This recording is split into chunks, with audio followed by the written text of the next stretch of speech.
Hey guys, it's Bree here at Blossom and Branch Farm, and today I wanted to show you my zinnia rows. I'm going to do a review of some of the zinnias I grew this year, show you my top 3 zinnias that I love to grow, and I'm going to give you a couple top secret tips on growing great zinnias. Let's go. I talk a lot about zinnias, and there's a good reason for it, and that is that they are easy to grow, they are beautiful, and they are heavy bloomers. They keep blooming over and over again. Zinnias are what we call cut and come again flowers, which means the more we cut them, the more they bloom. That's something I love in a flower personally, especially compared to something like a tulip, which blooms once and is a lot of work, and then we're done, which is why we're not growing any tulips. We've been over that. Anyway, if you want to learn more about the ones we're not growing anymore, you can head over and watch the video on 3 flowers we're not growing anymore. But for now, let's talk about zinnias. Look at how big this one is. It's the size of my face. I'm not even doing like a camera trick and holding it way out here to show you how big it is. It's literally the size of my face. So I grow my zinnias in a very straightforward way. I direct sow all of them. I don't start them indoors because I feel like it leads to a lot of issues. So we're going to talk about this toward the end of the video, but what I want you to know is just as we're looking at these are all direct sown zinnias. None of them were started inside. Everything was grown according to my zinnia growing video where I give you lots of tips about growing zinnias. So if you want like the full heavy duty how to grow zinnias video, go back and watch that one. For now, let's go take a peek at some of the ones I grew this year and which ones were my favorites. So I just want to start down on this end. And let's just do a quick overview. Now this is basically half of our zinnias. I have a whole nother row up nearer to the house. And this row actually contains a lot of my favorites. What makes a zinnia a favorite for me is going to be maybe different than what makes a zinnia a favorite for you. So don't let my opinion sway you. I tend to lean toward color as being my first selector. So I really like this Queeny Lime Red, and I've talked about these ones before. These are one of my favorite zinnia varieties, hands down. All of these in the Queeny series are kind of these washed out colors that tend to start one tone and fade out as they go down the flower. So they come in different forms. Now, of course, there's always singles in any variety, and here's an example of a Queeny Lime Red in a single. They can look very different, and I'm going to harvest a bunch of each of these so you can see all the different forms. Now, the good thing is I do find that they all complement each other, but to me, this is the really classic Queeny Lime Red. So it kind of starts with this lime green in the middle, and then it fades out to this pinky, kind of dark pink outside.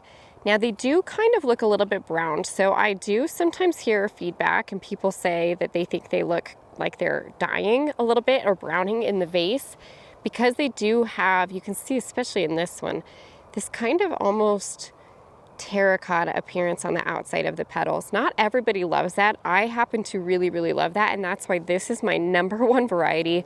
I grow it every year. I will never not grow this variety. It's just my favorite. So that's another advantage, is that it goes with so much. I can put it with a pink, with a white, with a yellow, and it'll go with all of those. So I really like that one for that reason. Now, my second top choice is actually, I thought it was going to be the Queeny Lime Peach, because the Queeny Peach or Queen Lime Peach, Lemon Peach, I don't know, I'll put it in the caption. I can't remember what it's called. But I thought that was going to be my next favorite. But actually, the Oklahoma Salmon this year really thrived. So not only are Oklahoma Salmon, they're a little bit smaller in form than the Queeny series. So here's a beautiful Queen Lime. And then next to it, we have an Oklahoma Salmon right here. So you can see they are definitely smaller. But oh my goodness, look at all these ruffles. It's just such a whimsical flower to me, and when you let them age on the plant, they bleach out toward the top and they get this richness on the bottom. Oh my goodness, just so stunning.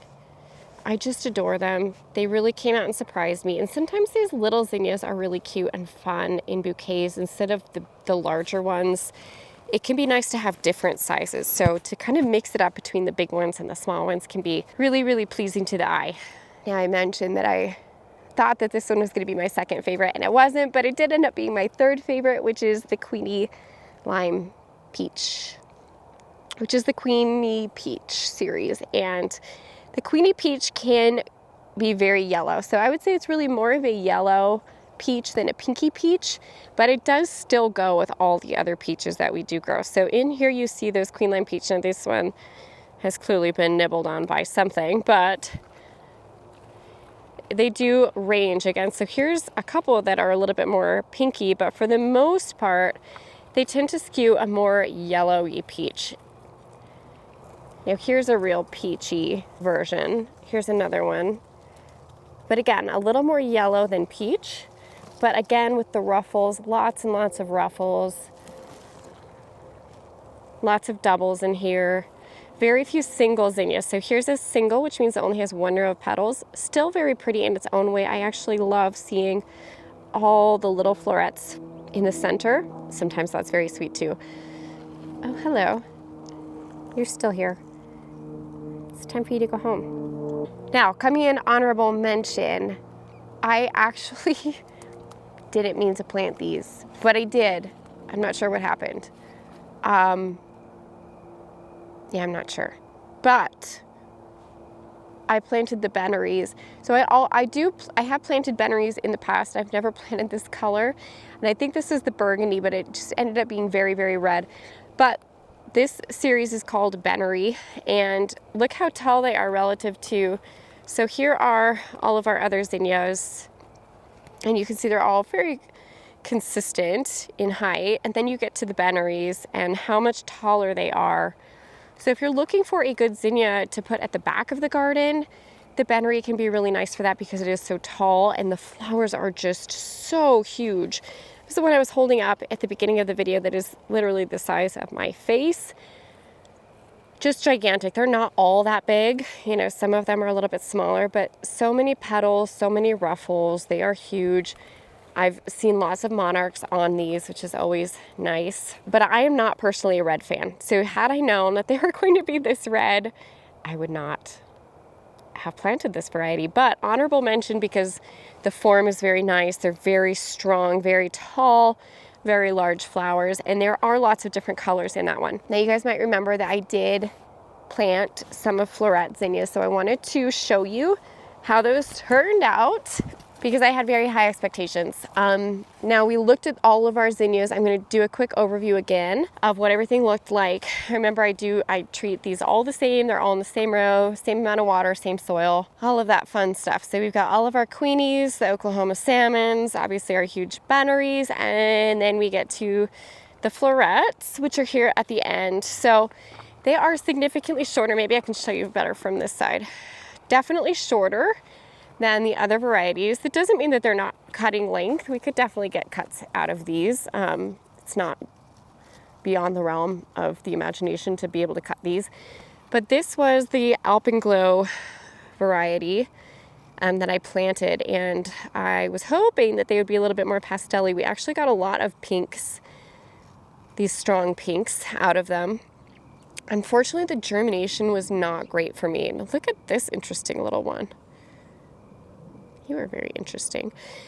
I find that as they age on the plant, they do look better. So here's one. This one is probably the most true to what I was thinking I was going to get, where it's this goldish, goes to this light pink, and then it almost has this little collar of pinks here down at the base. And then there's another one over here that, again, as I let this one age on the plant, it started out this richer pink and then faded to this kind of bleached out color. This one is really pretty. But out of all the ones I planted, I had very little, very poor germination, which was a little disappointing and definitely not the color that I thought I was going to get, but that doesn't mean that I don't like them. They just weren't my favorites. So don't know, I might be saving seed. I'm going to show you at the end of this video how to save your zinnia seeds. So if you want to learn how to do that here while they're still green and you can still identify them, tune in until the end. So I'll still probably be saving some of these seeds. Erin at Floret is so kind to allow us to save that seed. She said once we bought them, you know, she told everyone, go ahead and you can save the seed, it's fine, which I think is very, very generous of her because she's been working on breeding them for so long. Interestingly, not sure if you can tell from here, but our zinnias have no powdery mildew, and powdery mildew is one of the top problems that people have with zinnias. We do not spray any fungicides, guys. Fungicides are actually far worse for the soil life than even herbicides are. I would never. We don't spray anything on any of these. No, I don't spray molasses. I don't do any of that stuff. We talked about it a little bit in the pumpkin harvest video and how the powdery mildew issue and any fungus issue really ties back to soil health. So the healthier your soil, the less prone your plants are going to be to getting certain funguses. That's just the truth of the matter. And in fact, there's a lot of really interesting research showing that if you have good soil bacteria present, so good active microbial bacteria in your soil, then the fungus will actually consume that bacteria instead of consuming your plants, which is crazy to me. That kind of stuff really just highly interests me. I love hearing it. Bringing that healthy soil life, we talk about it a lot. Remember, we have our full regenerative gardening course, doing things like cover cropping, keeping the soil covered with mulches, not using things like plastic landscape fabric, starting out with limiting your use of things like fertilizers, not overusing really anything in the garden and just letting nature do its thing. Those are all key to that good soil health. Now over here is our second row. So these were all succession planted in mid-July. We direct sowed these later. This little bunny eating our cover crop here. So we direct sowed these later, and we did that because I do like to have a little bit of insurance policy in case we do get powdery mildew, that the second batch typically doesn't have it. And I did these all kind of in a fall palette. So of course there's one red that came up, but mostly yellows and oranges. And here we have another one of those Beny series. So you can see again just how large the variety is. This is Beny yellow, another Beny yellow. So kind of a lot of those yellow, creamy peachy tones here in this one. So really pretty for fall. I mentioned the soil health thing, but let's talk about a couple specific things that are going to help your zinnias perform better and be healthier during the season. Then we'll harvest some seeds. Okay, number one, don't overwater your zinnias. I know it can be really hard to want to water, especially if it seems like it's dry. And while we do water them because we direct sow them, and we do want to water them until they germinate and until they're established, after that, I really dial back on watering. This helps with the powdery mildew issue, but also zinnias are native to Mexico, the southern part of North America, where it is just naturally drier. They just prefer a drier soil overall. I'm going to show you exactly what I mean by dry. So I'm going to flip the camera around and show you how dry the soil is here. Now we do have a layer of pine needles here on top. This helps just to keep the soil microbes a little bit happier, keep the temperature down, especially while they're germinating. But if I put my hand into this soil, I mean, you can see how dry we are. We do have clay soil, which does tend to retain moisture. So obviously if you have sandier soil, it'll probably dry out more frequently. But we were watering this maybe once a week. And right now here in the last month, we've only been watering once every other week on these zinnia rows. So when I say very little water, I mean very little water. Now, of course, some of this will hinge on what's going on with your temperatures. If they're very, very hot, you might need to be watering a little bit more. But in general, err on the side of letting them be drier than you think they want to be. That's going to help with that powdery mildew. It's also just going to help make those zinnias a little bit healthier. Now you saw we have lots of these double zinnias with the ruffles going. If you have trouble getting your zinnias to be double with lots of layers of petals, I would encourage you to try direct seeding.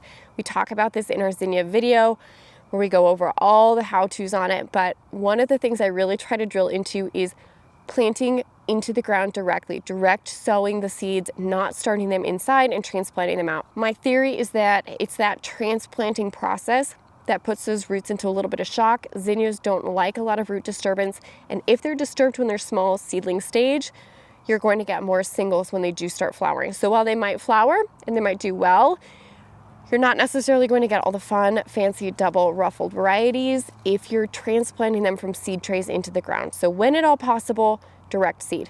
Okay, so we have don't overwater, direct seed whenever possible. And the third tip I'm going to give you is don't plant them too early. Most people plant them too early. Most people here, I can plant my zinnias at my last frost, and they immediately, once they're past that last frost date, they plant their zinnia seeds into the ground. That can create a couple of issues. One is that the soil is still cold. So they may germinate on a warm day, but then the nights are still chilly. The soil temperatures can still be chilly, usually about 10 degrees colder than average air temperature.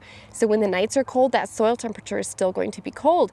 When you get cold zinnias, cold feet, that's when you're going to be seeing things like single flowers developing. You're going to see things like being more prone to diseases like powdery mildew and more funguses. So just, if you can, practice that self-control and wait a couple weeks after your last frost. So don't immediately run out and say, I'm gonna plant my zinnia seeds. Wait a little bit until your soil temperatures are a little bit warmer. Right around when you're planting your tomatoes into the ground is a good time. And remember, I even planted those last zinnias into mid-July, and they're still blooming with plenty of time before our first frost. They've been blooming for a few weeks already. It's okay to wait on your zinnias until the soil temperatures are warm so that you're not worrying about root disturbance, you're not worrying about frosts and freezes, and you're not worrying about cold feet. All right, we've gotten this far. I'm going to give you the tip on how to harvest your zinnia seeds. So the nice thing about harvesting zinnia seeds is that you can do it when they're still green. While a lot of plants, we have to wait until they're dry. So for example, we've got our, one of my favorites, anise hyssop right here. So they're so sweet and delicious. I need to do a whole herbal cocktail class like we do here at the farm. But anyway, these ones, you have to wait until they've dried out and the seeds have formed. You can't harvest these green. Zinnias you can harvest green. And the nice thing about that is we can know exactly which seeds we're harvesting. Now, if you're growing a lot of different zinnias in one spot, like I am, they're probably going to cross-pollinate. So that means they're not necessarily going to be true to the parent. Most of them are going to be cross-pollinating, and you might get a slightly different variety. I don't personally mind that. I like having kind of mixes and coming up, seeing if I can find new and unique zinnias.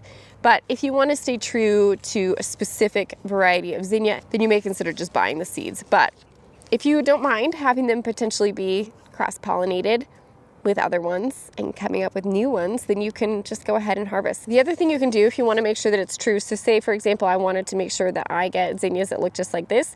Before this bud opens, I'm going to put a little baggie over the top. I'll show you what that looks like. Then before that flower would open, I would slide one of these little bags right over the top and cinch it shut so that it doesn't get pollinated by the bees who are going back and forth from different zinnias.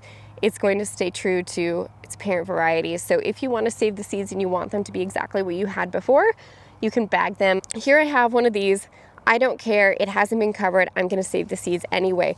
So what I'm going to do is I'm going to grab from the bottom of the zinnia. So top of the zinnia, stem side of the zinnia, and I'm going to gently grasp the petals and I'm going to give them a pull backwards against the stem. So when that happens, the petals pull off and we're left with these little seeds attached to the zinnia petals. So each one of these, right off the end, this little green thing, it looks like a little arrowhead, that is your seed.